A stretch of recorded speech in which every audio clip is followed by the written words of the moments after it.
¿Qué tal? ¿Cómo estáis? Bien. Muy bien. Gracias. Sí.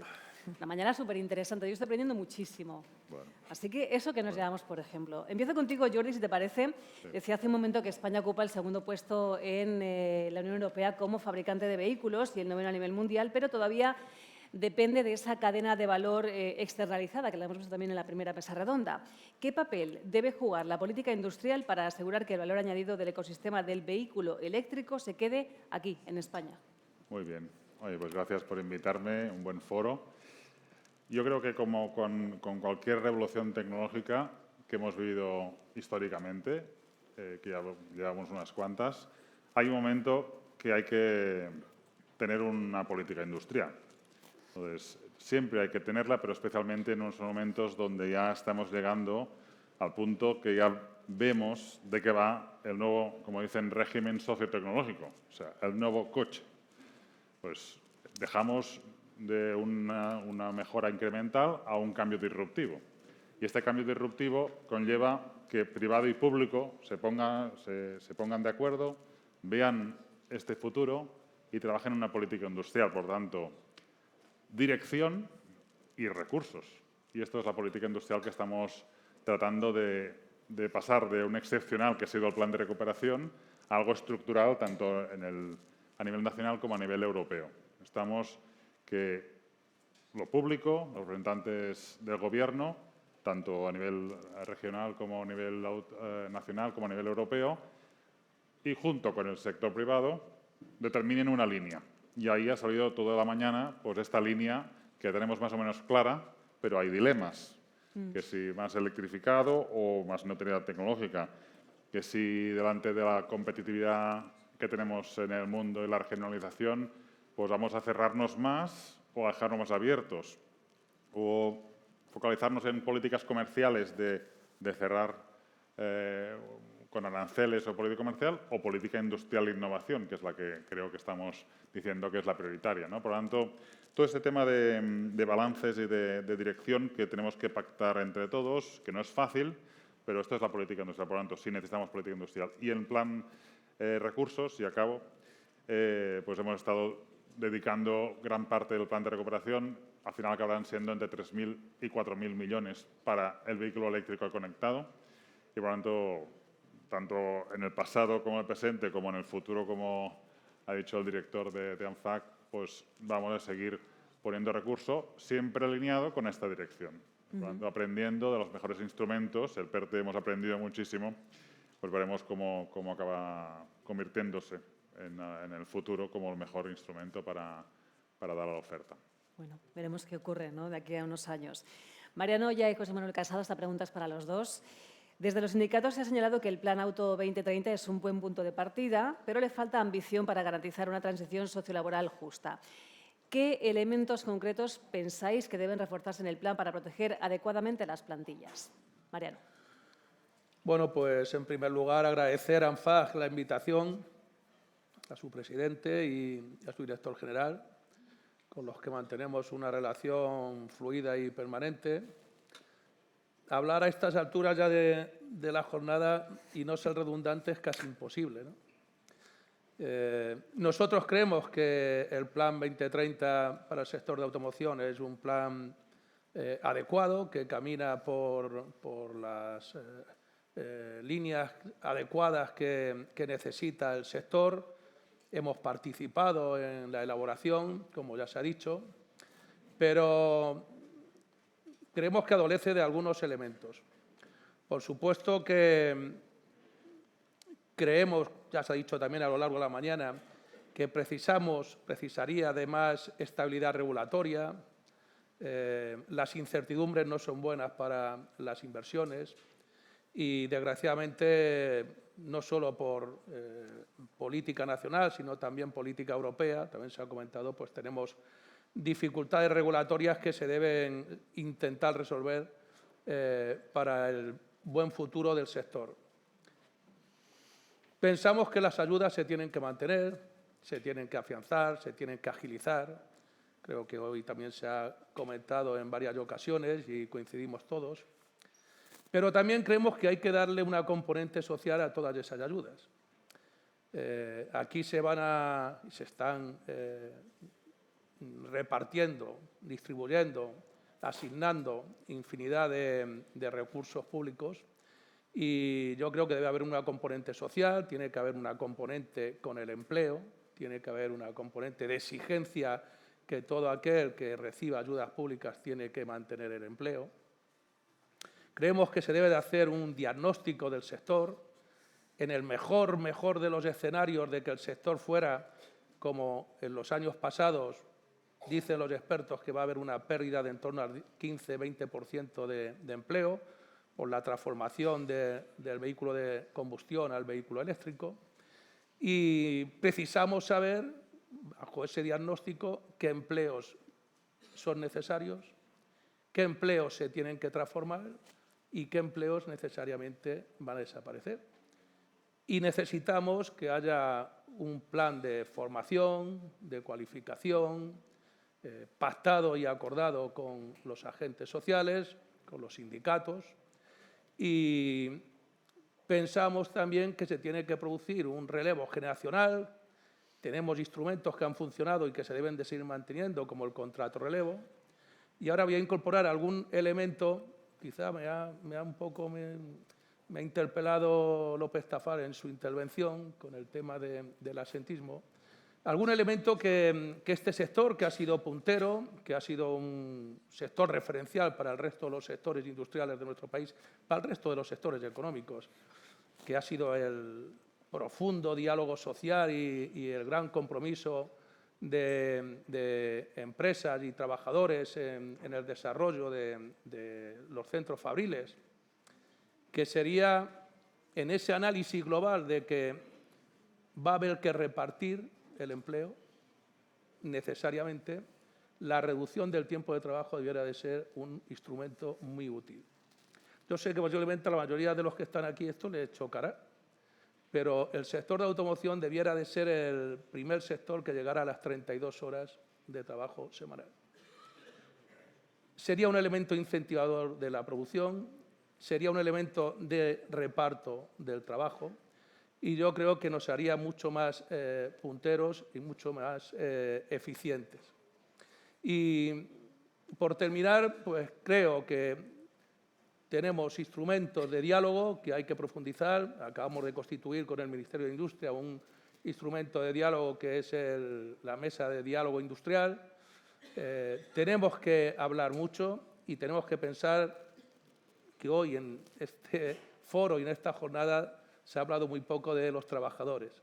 Y yo creo que todos y todas nos sentimos muy orgullosos de que tenemos las plantas más eficientes, las más competitivas, las mejores, y ha sido porque existen unos trabajadores y unas trabajadoras absolutamente profesionales, absolutamente cualificados y que tenemos que preservar. Por eso yo creo que este plan, que insisto, va por la buena dirección, precisa de que hablemos y diseñemos el futuro. José Manuel, ¿qué crees que habría que hacer Bueno, en modo concreto para reforzar las plantillas? lo primero, dar las gracias por la invitación al foro, a los agentes sociales en general, para que podamos expresar lo que pensamos. Y luego, justificar a mi secretario general, que por un previsto de última hora no ha podido asistir y he tenido que venir yo. Más allá de todo esto, el plan del Auto 2030, pues un plan perfecto para un cambio tecnológico, para un cambio de modelo productivo, pero que le falta mucha ambición en el campo del empleo y de los trabajadores, porque obviamente a la misma tecnología aplicada, quien da el valor añadido son los trabajadores. Y esos trabajadores en este plan no se ven mucho, la verdad, no se ve gran cosa. De hecho, lo que nos presentó el señor Tafall, las 5 medidas estrellas más una, no estábamos ni en la más una ni en las 5 anteriores. Entonces, creo que es importante que los trabajadores se reflejen y estén ahí, porque al final son los que van a llevar a cabo el plan. Entonces, tienen que estar dentro de él y tienen que estar convencidos de lo mismo. ¿Qué medidas hay? Pues una medida clara es la formación. Necesitamos formación tanto para los nuevos skills como para la recualificación de las personas que están dentro de los trabajadores. Esto tiene que ser una transición sociolaboral justa y no podemos dejar a nadie atrás. Entonces tenemos que buscar hay nuevas tecnologías, hay nuevos skills, tenemos que buscarlos y seguramente contratarlos. Pero también tenemos que dar una formación a la gente que está dentro y va a perder su empleo, parte de su empleo, porque va a tener que atender a otra función que ahora mismo no desempeña y tiene que aprender. Por otra parte, se ha hablado mucho de ayudas y de ayudas públicas. Nosotros estamos totalmente de acuerdo con las ayudas públicas, todas las necesarias, pero que lleven un condicionante social acoplado. Es decir, todas las ayudas que sean necesarias, pero además que en esas ayudas se condicionen las cuestiones de empleo, las cuestiones de producción, las cuestiones del mantenimiento de la actividad. Eso para nosotros es muy importante, porque no podemos en esta transición llevarnos a no mantener la cohesión territorial que tenemos en el modelo actual, llevar a la deslocalización o la precarización de un sector que, por cierto, no es nada precarizado y tiene unas muy buenas condiciones laborales y con ellas queremos seguir. También tenemos que proteger toda la cadena de suministro, no solamente los constructores y los Tier 1, hay que proteger toda la cadena de suministro, todos, de delante a atrás, desde los concesionarios hasta el mantenimiento posterior, postventa, todo. Todo es importante y todo tiene que trabajarse. Y luego, sobre la gobernanza. En la gobernanza, los agentes sociales entendemos que por estar en todos los centros donde se va a ejecutar este plan, por estar en todo el desarrollo del mismo, no podemos estar solo en la parte del plenario, que es el último eslabón, aunque el más importante es el número 1, pero queremos estar y participar en ese desarrollo de esa estrategia, en esas comisiones de seguimiento, porque creemos que es importante y es muy importante que nosotros estemos ahí para nosotros convencer a todo lo que tenemos, a todo lo que representamos, de que esto es lo necesario, de que esto va bien y de que estamos en la línea adecuada. Muchas gracias. Gracias a usted, María Jesús Lorenzana, conselleira de la Xunta de Galicia. ¿Cómo valora la Xunta de Galicia precisamente la adopción y los objetivos del Plan España Auto 2030 desde la perspectiva de su región? ¿Y dónde cree que residen los principales riesgos y oportunidades para el sector de automoción gallego? Muy bien, pues buenos días. Gracias por la invitación a las comunidades autónomas y a Galicia en particular. Nosotros somos, y lo sabe el secretario, con lo cual no le voy a descubrir nada nuevo, bastante escépticos con este plan y estamos preocupados. En parte no solo por el contenido del plan, sino por el contexto en el que el plan se tiene que desarrollar, que bueno, se ha dicho ya muchísimo y yo creo que las dificultades y los desafíos son muy claros. En Galicia defendemos una neutralidad tecnológica y lo estamos demostrando. Nuestro plan que complementa el MOVES, que es un plan de renovación del vehículo, pues apoya vehículos con bajas emisiones, aunque no sean eléctricos. Creemos que pues los combustibles renovables pueden ser también una opción, es decir, no entendemos en el contexto global porque hemos lanzado ideológicamente solo al vehículo eléctrico. Y en este contexto está el plan. El plan, a nuestro humilde modo de ver, adolece de falta de muchas cosas, algunas de las cuales han hablado los representantes de los sindicatos. Hoy en día yo creo que ningún sector industrial, y menos la automoción, se puede concebir sin la energía.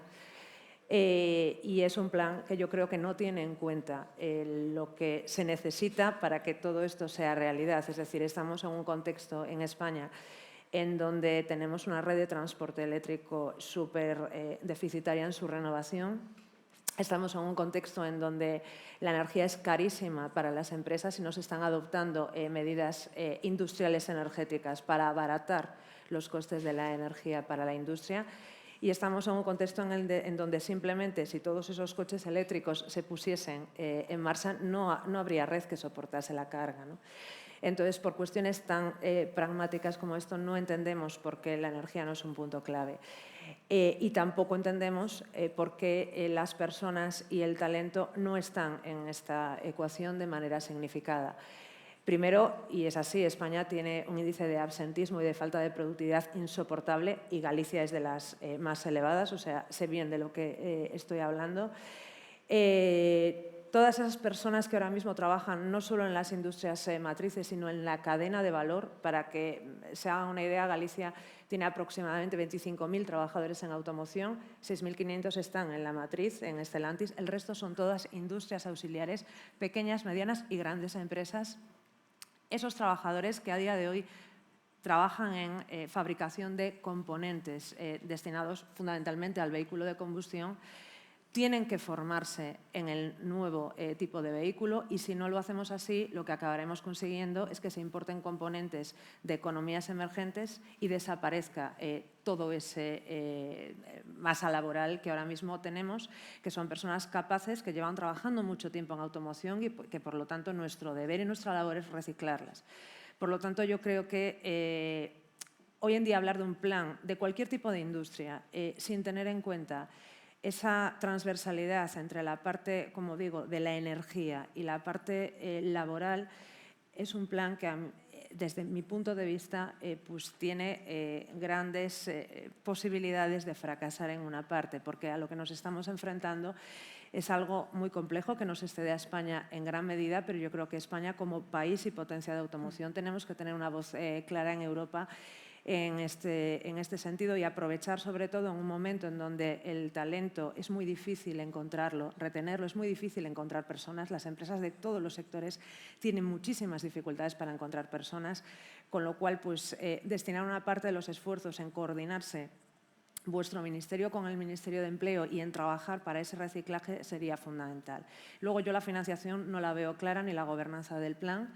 Sí es cierto que se han anunciado por el presidente Sánchez una serie de paquetes de millones de euros que van, pues, destinados a un nuevo MOVES, a otro PERTEBEC, pero realmente esas medidas de las que se hablaba antes, ¿no?, como unas medidas estrella que son esenciales, yo creo que ahí en Europa y en España estamos hartos de hablar, nos sabemos todos de memoria la teoría, lo que hay que hacer, pero es que hay que hacerlo, y hay que hacerlo rápido y ya. Entonces, ¿qué medidas son? ¿Qué presupuesto concreto tienen? ¿Qué plazos de ejecución? No nos podemos permitir lo que nos ha pasado con todos los PERTEBEC hasta llegar a las dos últimas versiones, que es donde medio hemos acertado, nos hemos acordado de que la cadena de valor está ahí, etcétera. Con lo cual, por todo esto, y de verdad con todo el deseo de que Galicia tiene una parte relevantísima de su empleo industrial vinculado a la automoción, de que esto salga bien, pero faltan elementos para que salga bien de verdad. Secretario, mucha pregunta en el aire, mucho reclamo por parte de la consellera. Y bueno, me preguntaba un poco también en esa línea, ¿cómo se va a establecer precisamente la implementación práctica de las medidas del plan auto y cómo va a ser el mecanismo de gobernanza?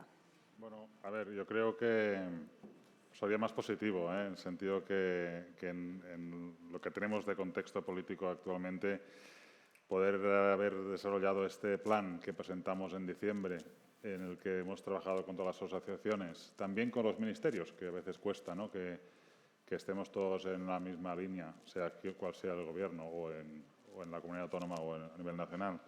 Pero también que hayan participado estas 8 o 9 comunidades autónomas productoras y hayan participado activamente, a lo que agradezco, porque al final somos todos parte del juego más público dentro de la historia. A veces se dice, esto es competencia de uno o del otro. Bueno, o nos metemos todos o nos sale, ¿no? Por lo tanto, es un ejemplo de que se puedan hacer las cosas dentro de los dilemas y de las discusiones que no, bueno, tienen que haber de diferentes visiones políticas, pero que han participado y hasta el último momento en la presentación, y espero que a partir de ahora en el seguimiento nos podamos sentar y hacer algo que es natural, o yo pienso que es natural en un país, que es discutir sobre si finalmente el mix de tecnologías se abrirá más o menos, porque no lo sabemos. Como decían al principio del evento, nadie tenía la bola de cristal, ¿no? Por lo tanto, nos hemos decidido como Gobierno que lo eléctrico es lo que es también el nuevo coche, y también lo decía Recasens, ¿no? China ha decidido que la tecnología que viene y que será la mayoritaria será eléctrica, por lo tanto queremos estar ahí. Que por el camino salgan más cosas, realmente el mix, pues no sabemos cuál sea, pues ahí tenemos que discutirlo en la comisión de seguimiento, tanto entre público y público como entre público y privado. Y aquí también es otra manera de hacer las cosas que creo que ha demostrado este plan, que es que nada sin el sector. Digo, pueden decir las asociaciones con quienes trabajamos, desde lo más estratégico a lo más concreto, que son 400 millones ahora para el Auto Plus o para el siguiente PERTE, pues lo hablamos día a día con el sector. Cuando hay un procedimiento en Europa que nos vienen cada día, oye, este non-paper, esta reunión, lo primero, llamar al sector. Por lo tanto, otra manera de hacer que es público-privada, pública-pública, con todos los problemas que puedan haber. Es un plan 360 grados, no solo competencia del Ministerio de Industria, como hemos dicho, oferta, pero también demanda, como hemos visto, infraestructuras y factores de competitividad. Por lo tanto, yo creo que es una manera de hacer para 5 años. ¿Qué otra cosa en este país ahora mismo tiene una visión a 5 años pactada con el sector y con comunidades autónomas, con otros partidos políticos? Yo creo que es mejorable, claro, lo del empleo clarísimamente. Yo creo que no estáis en las 5 medidas, sino que estáis en todas y en el objetivo, que es competitividad y empleo, más medio ambiente y autonomía estratégica. Y otras cosas que tenemos que discutir claramente y entre todos creo que podemos hacer una posición de país, y aquí acabo, que creo que es diferencial respecto a otros países de Europa. En un momento que hay mucha diversidad de pensamientos y no hay consensos, hay hasta propuestas de tirar para atrás y volver al mundo de antes, pues España está dando un mensaje de unidad y de futuro. Y la prueba es que pues casi tenemos toda la cadena de valor del nuevo coche eléctrico instalada en España, a veces con socio local y socio externo, haciendo este win-win que decíamos. Oye, yo creo que es un mensaje hacia Europa que creo que hasta tenemos que ir a explicar bien y formalmente este plan en Bruselas. Es una propuesta que os hago a todos porque tenemos que ir todos a contarlo. Mariano Oya, vuelvo con usted. La Comisión Europea está planteando flexibilidades en emisiones de CO2 para reforzar la competitividad y la descarbonización y para fomentar la autonomía estratégica en nuestra industria. Desde la perspectiva sindical de UGT, ¿es necesario ese reequilibrio entre descarbonización y competitividad? ¿Y qué aspectos ayudarían a tener una transición industrial más equilibrada y más sostenible socialmente? Bueno, nosotros tenemos un compromiso firme, convencido y absoluto con el proceso de descarbonización en España, en Europa y en el mundo. A pesar de que el aliado histórico, ahora histérico, que preside Estados Unidos, diga que no hay cambio climático y voces en España también lo repitan, las terribles danas, los terribles incendios que hemos vivido en nuestro país, el deshielo que se está produciendo en partes importantes del mundo, eso es una realidad y va a seguir existiendo. Y yo creo que Europa y España tienen que seguir en ese camino de descarbonización. Pero además, para el sector de automoción, este es un barco que ha partido y que ya no tiene retorno. O sea, si el sector de automoción español, que yo creo que acertadamente inició el camino hacia la descarbonización, ahora echara el freno, posiblemente nos quedaríamos con los barcos en mitad del océano sin capacidad de llegar a un puerto ni a otro. Por tanto, no hay discusión y el camino es el acertado y tendremos que mejorar y tendremos que hacer las cosas mejor, insisto, en materia regulatoria, en seguridad jurídica, en seguridad regulatoria. Coincido, lo ha dicho la consejera y se ha dicho a lo largo de la mañana, que necesitamos una energía mucho más competitiva para la industria, para el conjunto de la industria, no solo para el sector de automoción. Necesitamos también para los ciudadanos, para los consumidores, energía barata. España también en ese sentido está dando pasos importantes. El 56% de la energía que consumimos hoy es de fuentes renovables. Y yo creo que posiblemente en Europa pues, se han puesto nerviosos, especialmente Alemania, que siempre es del tractor, y posiblemente pues, la velocidad, en algún momento hasta desde UGT hemos llegado a manifestar que igual la velocidad era excesiva. Esa duda la tenemos todos. Hoy Requesens decía que nadie tiene la varita mágica, pero yo, por lo menos, UGT piensa que esto ya no tiene retorno, que estamos dando pasos para ser posiblemente, junto con China, el país del mundo más avanzado en electrificación y hacer que nuestras plantas sean las más competitivas. Tenemos tarea, tenemos faena por hacer, tenemos que mejorar cosas. Hay un elemento que a mí me ha parecido interesante en las últimas semanas, que es la propuesta de Volkswagen y Stellantis de esa marca hecho en Europa, que creo que es muy interesante y que yo creo que no solamente se tiene que quedar en un cartel, en una marca, sino que tiene que conllevar pues, ayudas fiscales, no tantas como pide mi querido López Tafal, pero sí algunas. Y yo creo que luego hablaremos también de asentismo, que también creo que es interesante, es uno de los grandes debates que tiene la industria en este país. No lo traía en mi intervención, pero ya que me ha citado... Que lo has sacado, pues, ¿verdad? pues hombre, pues si el sistema público sanitario de este país se fortaleciera, no se estuviera deteriorando a marchas forzadas por parte de las administraciones públicas, pues seguramente el nivel de asentismo fuera menor en este país. Y también, evidentemente, alguna vez tendríamos que sentarnos a decir qué es asentismo, ¿no? Porque yo he oído a algún empresario reputado de este país decir que asentismo es todo. En cuanto que alguien no va a trabajar, es asentismo. Y, hombre, en este país hay licencias, hay vacaciones, hay una serie de elementos que se han desarrollado con el paso de los años y que ahora, si un señor está en una licencia por matrimonio, es un asentista. Y también ese mensaje que se está extendiendo de que aquí todos los médicos son prevaricadores profesionales, porque dan bajas alegremente, y que los trabajadores son vagos, pues me parece que es muy peligroso para la imagen del país, para la imagen de las empresas, y por supuesto yo no estoy de acuerdo. Así es que estoy dispuesto a sentarnos a hablar y compartir y buscar soluciones. Y he dicho que este sector es el sector donde el diálogo social ha sido ejemplo para el resto de los sectores. Y yo estoy dispuesto a sentarme con las 17 plantas, con todo el sector, en privado, en público, para hablar de asentismo y de más cosas. Para que el diálogo continúe, que si eso es ese puntero que pueda seguir. José Manuel Casado, hablaba usted hace un momento de la necesidad de formar a las plantillas, ¿verdad?, en las nuevas tecnologías y de que no se quede nadie atrás. Y precisamente el vehículo eléctrico conectado y autónomo precisamente es, como decía, un reto en este sentido. ¿Está España capacitada para formar y atraer nuevo talento en ese sentido? ¿Y cómo debería hacerse?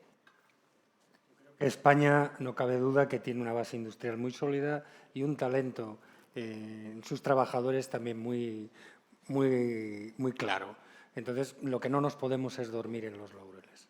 Hay una nueva tecnología, por lo pronto, hay que seguir trabajando con la FP Dual, porque eso es un trabajo entre empresa y trabajadores, y la educación, que es totalmente necesario. Pero también es necesario que se trabaje desde la FP, desde las empresas y desde las universidades, porque van a surgir nuevos skills que seguramente no tenemos formación para ellos o no tenemos una formación reglada, y eso tenemos que ponernos contra antes mejor, y ya no es solo de empresa y trabajadores, es de educación también. Hay que eliminar esos gaps. Si queremos ser tecnológicamente punteros, tenemos que ponernos con eso también, porque eso puede ser uno de los problemas de que nos perdamos el liderazgo. Luego hablaba antes, y sigo manteniéndolo, la formación continua en todos los trabajadores.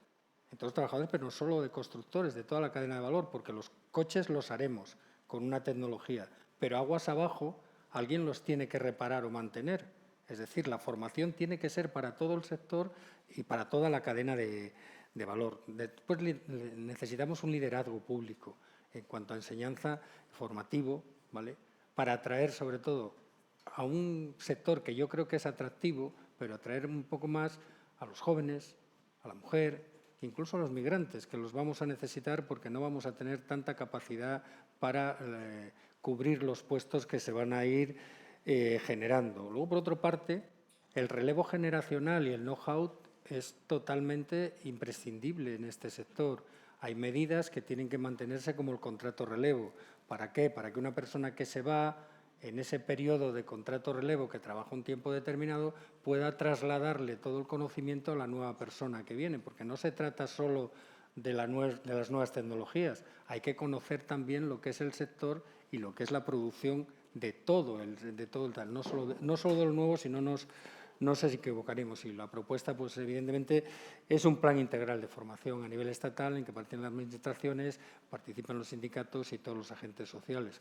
Y voy a recoger el guante del absentismo, que ya que lo sacó Mariano, tenía pensado yo sacarlo también. Nos sentamos cuando queráis a hablar de absentismo, pero hablar de absentismo y de las causas del absentismo, ¿eh? Aquí no se trata de criminalizar a unos y a otros. Y cuando nos juntemos a ver esas causas del absentismo, estoy seguro que faltan muchos agentes y muchas partes en esa cuestión del absentismo. Algo decía Mariano, pero bueno, tenemos que mirar a ver por qué se producen las bajas, que a lo mejor hay muchas bajas que también están pendientes de una prueba médica. Y eso también nos lleva a un absentismo, y no pedido por ninguna de las dos partes. Es decir, sentarnos al absentismo, ahora al terminar no, pero otro día ya vamos quedando, pero para ver las causas desde el principio y después de saber las causas, analizar cómo podemos resolverlas. Gracias. Gracias a usted. María Jesús, ¿cómo se asegura desde Galicia la entrada en Europa de nuevos competidores? Y no sé si hay una política destinada a atraer inversión industrial. Y también, cuéntame, ¿cuál es la experiencia de la Xunta en este sentido? Sí, bueno, nosotros tenemos un plan específico, tenemos planes para los sectores estratégicos y el de la automoción, pues evidentemente es uno de ellos, trabajado, como decía el secretario de Estado, creo que es la única forma con el propio sector, con el clúster y todo el tejido productivo, con un presupuesto concreto que complementa, por supuesto, pues todos los fondos europeos destinados a ello. ¿Cómo estamos viendo la situación y la competencia que se está dando con otros mercados? A ver, decía antes Jordi, existe una cadena de valor del vehículo eléctrico ya en España y puedo compartirlo, por supuesto, pero yo creo que la cuestión es esa cadena de valor del vehículo eléctrico que podemos ir conformando en cada uno de los territorios de automoción es una cadena de valor competitiva, porque eso es lo que va a marcar y va a ser la clave para que sobreviva y pueda resistir lo que nos viene ya a corto y a medio, ¿no? Y ahí es cuando tenemos, pienso, que ser muchísimo más prácticos y más realistas desde la propia Unión Europea y todos los gobiernos de lo que creo que estamos siendo. Cuando una inversión se asienta en cualquier país europeo, está compitiendo con una legislación tanto laboral como ambiental nefasta para los intereses de las personas, pero que es muy diferente en países como China o el propio Marruecos. Por lo tanto, Europa, que nos ha costado mucho llegar a este nivel de bienestar y a este estándar de normas laborales, sociales, etcétera, tenemos que ser capaces de mantener esas normas, pero no dejar caer la competitividad de la industria. Y ahí es donde creo que nos tenemos que centrar, el pensar que nosotros, con la escasa flexibilidad que tenemos, lo despacio que efectuamos cualquier tramitación de cualquier proyecto, la cantidad de costes a nivel social y ambiental que tiene instalarse en Europa, podemos sobrevivir si no protegemos nuestro mercado, yo creo que es francamente naif. Creo que eso no lo vamos a conseguir. Cualquiera que trabajemos en la parte económica del ámbito público vemos que cuando un país, pongo el ejemplo de China porque creo que es aquí lo más gráfico, cuando cualquier empresa china viene a instalarse a España, pues se cree que el 40% del presupuesto de la inversión se lo va a pagar el Estado y que va a poner su fábrica saliendo un gnomo de la chimenea en una semana y media, ¿no? Claro, esto es la realidad de lo que ocurre en China. La realidad de lo que ocurre en Europa es bien distinta y, por lo tanto, si queremos, que yo creo que tenemos que luchar por ello a toda costa, mantener nuestro sistema de protección social, laboral y medioambiental, tenemos que protegernos de todo esto. Y la cadena de valor que ahora mismo tenemos en Europa del vehículo eléctrico no es competitiva. Ese plan de acción anunciado por la Comisión Europea, que está fenomenal en lo que es la dicción de cada una de las medidas, pero hace ya meses que lo han anunciado y seguimos esperando cuál va a ser la realidad. Claro que hay que fabricar baterías en Europa, claro que tenemos que ser capaces de aprovechar nuestro potencial mineral y de que esos elementos críticos se industrialicen y se transformen en Europa, pero la pregunta es, esto nos lo sabemos, yo creo que desde hace muchísimo tiempo, ¿qué estamos haciendo? Y ahí es donde yo creo, y por eso digo al Gobierno de España, ¿no?, que creo que nosotros tenemos conocimiento porque somos potencia en muchas de estas cosas, somos potencia en minerales, somos potencia en la industria de la automoción, lo somos en las energías renovables, con lo cual deberíamos de tener una voz en Europa potente en este sentido, ¿no? Porque si no, pues corremos un riesgo. Pienso que es cierto y yo no soy una catastrofista ni muchísimo menos, pero la situación es muy compleja a día de hoy para una industria que es esencial para la economía española. ¿Cómo se están alineando las políticas precisamente industriales gallegas con las prioridades de ese Plan España Auto 2030? Bien, yo creo que parte de las cuestiones que están reflejadas en el plan, o la totalidad de las cuestiones que están reflejadas en el plan, son las cuestiones que nosotros estamos trabajando en nuestro plan industrial para la automoción. Es evidente que cuestiones como la propia innovación y el trabajar para que, sobre todo el tejido productivo más de pymes, apoyarlo para que pueda ir poco a poco aplicando nueva tecnología y adaptándose a la electrificación, es clave en el momento actual.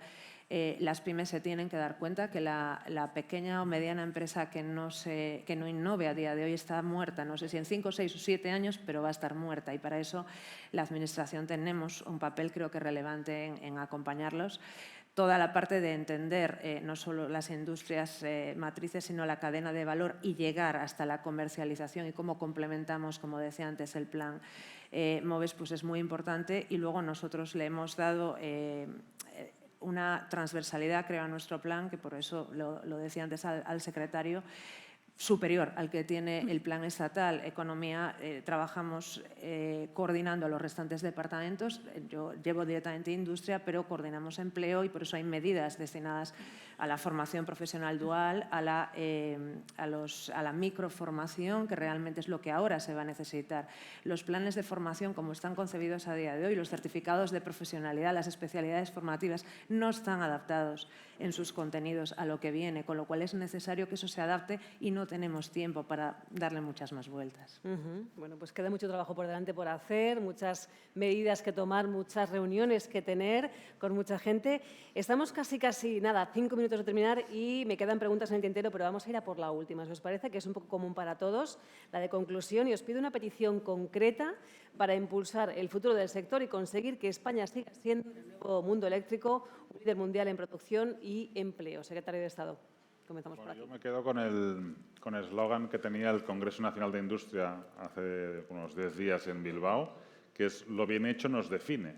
O sea, hacer justicia de lo que somos en España, en todos los territorios, ¿no? Que no es, pues, antes hablábamos de clima y buena comida y talento, buen precio, que es lo que se decía. No, es que cumplimos. O sea, estaba en la fragata Nova, en el Ferrol, pero en ese sector es muchísimo, también se ve muchísimo.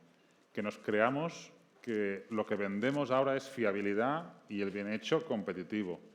También el bien hecho es saber hacer un plan auto y, a pesar de las discrepancias que es normal que existan, podemos decir que tenemos un porcentaje de consenso, tanto político como social como empresarial, de que hay una oportunidad para el país y hay que lucharlo. Y una buena inversión en Galicia es una ganancia para todos, que una empresa española consiga ponerse otra vez en el primer nivel de competitividad en un segmento también.